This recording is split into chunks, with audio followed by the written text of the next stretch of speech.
Senadora, pues preguntarle este informe de la Comisión Nacional de Derechos Humanos sobre Vanuatu.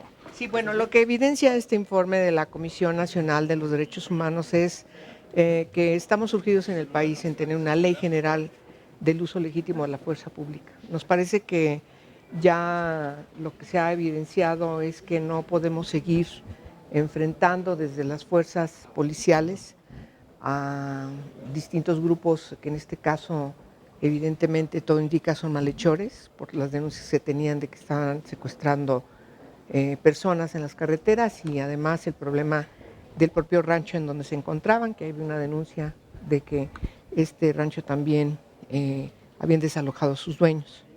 Y toda la zona alrededor de Michoacán y de Jalisco, pues es una zona verdaderamente terrible. Yo tengo gran cantidad de casos que en esa carretera era un asunto cotidiano que les robaran sus vehículos a las personas que transitaban por ahí. Es un problema muy grave en el país y me parece que es el momento, a partir del informe que da la Comisión Nacional de los Derechos Humanos, que quiero decir, lo está haciendo cumpliendo con su responsabilidad y eso hay que reconocerlo, pero también nos parece que no puede en cada caso que se enfrenta como lo que aconteció en Michoacán o en otros casos, estar permanentemente reiterando que es necesario que haya una legislación en esta materia. Nos urge que unifiquemos a todo el país, a los 3 órdenes de gobierno en un solo concepto de lo que tiene que ser el uso legítimo de la fuerza pública, porque también tenemos que ver la otra parte. Estamos ante una situación muy crítica en el país desde mi personal punto de vista. Podemos dejar en una situación muy complicada a las fuerzas policiales y eso no puede pasar en el país. O sea, tenemos que entender que hay todos los días en diferentes regiones del país enfrentamientos con las delincuencias organizadas y los policías tienen que llegar claramente con protocolos claros de cómo enfrentar y de cómo llevar al final, después de sendas aprehensiones, ante la justicia de estos malhechores. Y no ponerlos en una situación vulnerable porque va a ser muy complicado para ellos estar en una situación de debilidad. Pero por el otro lado, necesitamos que las autoridades entiendan que todos estos procesos para atender las reformas estructurales que ha sufrido nuestra Constitución tienen que reflejarse en la forma como actúan, que no puede ser igual a decenas de años atrás. Senador, se habla de ejecuciones extrajudiciales. ¿Es desproporcionado, como lo decía ayer el gobierno federal a través de la Comisión Nacional de Seguridad? Bueno, entendemos que cuando se refiere a ejecuciones extrajudiciales, se refiere a que son literalmente personas que son privadas de su libertad, privadas de su vida a partir de no cumplir ningún protocolo de detención como tiene que ser. Lo que acontece con las detenciones arbitrarias y con las ejecuciones arbitrarias es muy grave en el país. No es la primera vez que se señala y nosotros no podemos dejar de atender que eso está pasando. Hoy por la mañana el comisionado decía que la Policía Federal no se convirtió en un pelotón de fusilamiento, que tuvo que responder a una agresión. Bueno, a ver, creo que hay que aplicar también el sentido común en ambas partes. Sabemos que enfrentar a estos delincuentes no es fácil, hay antecedentes, insisto, el lugar. No hablé ahorita de lo que aconteció en días anteriores respecto al derrumbamiento de un helicóptero del ejército, donde prácticamente todos sus ocupantes fallecieron. Y eso es muy doloroso y también tenemos que señalarlo como un problema grave al que están enfrentando las Fuerzas Armadas y las fuerzas de las corporaciones policíacas. Pero eso no puede ser de ninguna manera una justificación para enfrentar como se enfrenta a estos delincuentes, porque resulta que del otro lado no hay absolutamente ningún herido y no hay ninguna persona fallecida. Lo mismo que pasó con Tlatlaya, ¿no? Entonces, lo que se tiene que hacer por la autoridad, y voy a poner el ejemplo, un buen ejemplo. Miren, cuando al Chapo Guzmán se le encuentra, después de que sale por uno de los ductos de drenaje por parte de policías, no lo mataron, lo entregaron ante las autoridades y se trataba de un señor que está evidenciado en todo el mundo como un delincuente muy peligroso, ¿sí? Pues frente al delincuente más peligroso, lo que tiene que hacer la autoridad es proceder a cumplir con una norma que tiene que derivar de un precepto constitucional. Las ejecuciones extrajudiciales no están reconocidas en nuestra Constitución. Por el contrario, la pena de muerte está sancionada en nuestra Constitución. Nosotros somos un país que en todas partes del mundo estamos en contra, y lo decimos abiertamente, en contra de la pena de muerte, por cualquier causa que haya. No se justifica ninguna ejecución de parte de un elemento de las fuerzas públicas, de seguridad pública, contra un malhechor. Tiene que llevarse ante la justicia y la justicia tiene que proceder. Si reciben a balazos y ponen en eso es distinto, eso es distinto. Si hay un enfrentamiento de ese tipo, debe quedar debidamente claro que se trató de un enfrentamiento y cuándo deja de ser un enfrentamiento. Lo que está señalando la Comisión Nacional de los Derechos Humanos es que efectivamente hubo un enfrentamiento, pero después de la rendición de estas personas, todo indica, hubo ejecuciones. Eso es lo que dice, ¿no? Eso es lo que está diciendo la Comisión Nacional de los Derechos Humanos. No está diciendo que no se enfrente a la delincuencia, que no se responda a un enfrentamiento, que no respondan cuando son recibidos como fueron recibidos, porque se les encontró una gran cantidad de armamento que francamente nadie con un dedo de inteligencia puede decir que esos no son realmente evidencias de que están armados hasta los dientes todas estas mafias. Senadora, ¿sería conveniente que el comisionado Ernesto Sales y el titular de la Policía Federal vinieran y les explicaran a ustedes realmente qué pasó en Tanoato?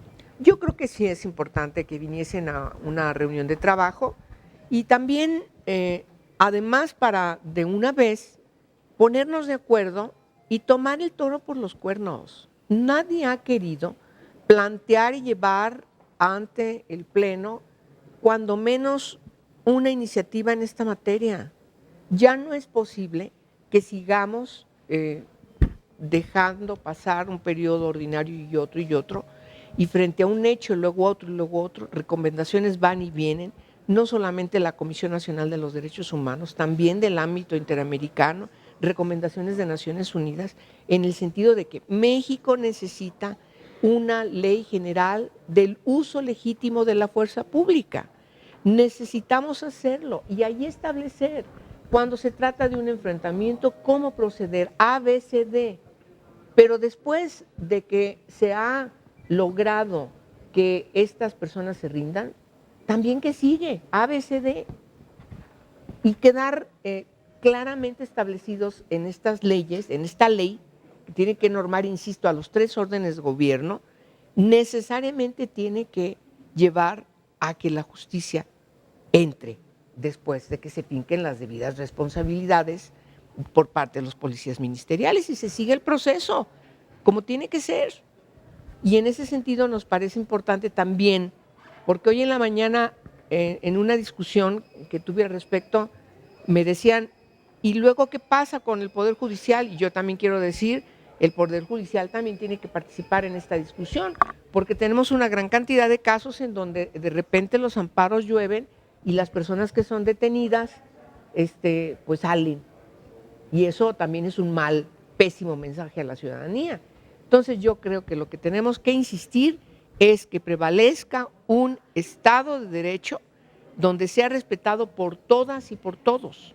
Principalísimamente, claro que nos preocupa que este tipo de señalamientos como el que ha hecho la Comisión Nacional de los Derechos Humanos afecte a las instituciones policíacas del país.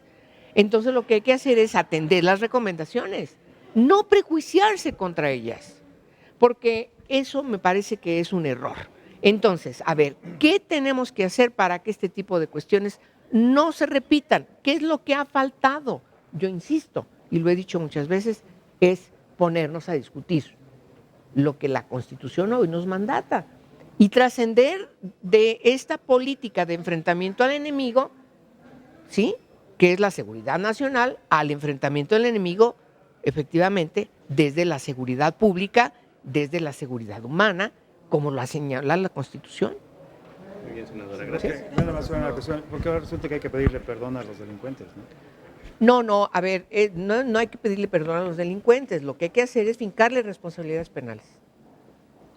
¿Ustedes avalan al 100% todo el resultado de esta investigación que hace la CNDH? Yo sí. ¿El informe de la CNDH lo Yo avalan sí, 100%? yo sí lo ¿No advierten respeto. algún viso, tal No, vez de a ver, exceso? yo lo que planteo es de que hay que respaldar al organismo constitucional autónomo especializado en materia de derechos humanos. Para eso están ahí, para ese equilibrio entre las instituciones y la sociedad.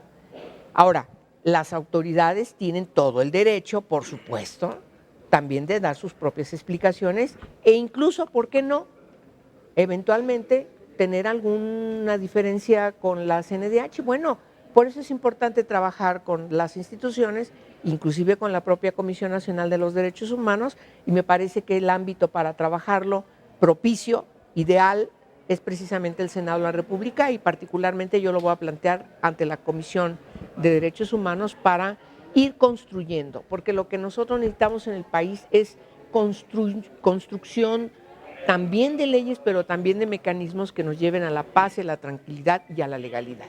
Senadora, la coordinadora en la discusión sobre si hay clases o no el lunes, ha señalado que o se quita la reforma educativa o habrá sangre.